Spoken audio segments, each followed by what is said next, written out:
Torej, zgodovinski arhiv na Ptuju ohrani bogato zakladnico arhivskega gradiva, ki se nanaša na lastnike gradu Turnišče, ki so se skozi stoletja pogosto menjavali.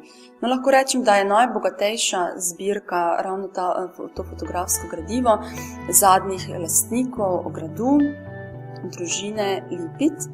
To so fotografije iz njihovega vsakdana, fotografije iz njihovih potovanj, se pravi, lahko vidimo, kako dejansko bogato so živeli tako intelektualno kot sicer.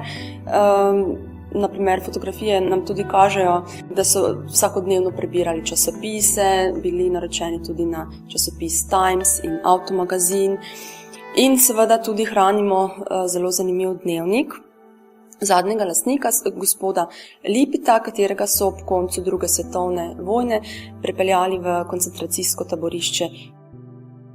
Odpeljali so jih v Strnišče, kjer je bilo taborišče in tam je po izjavah nekaterih ljudi tudi Lipit umrl.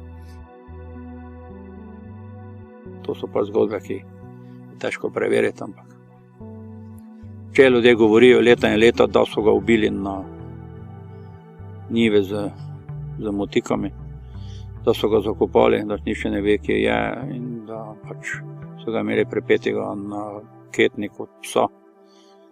Potem, in če se govorijo leta in leta, potem nekaj je, po vsej verjetnosti na tem resnice.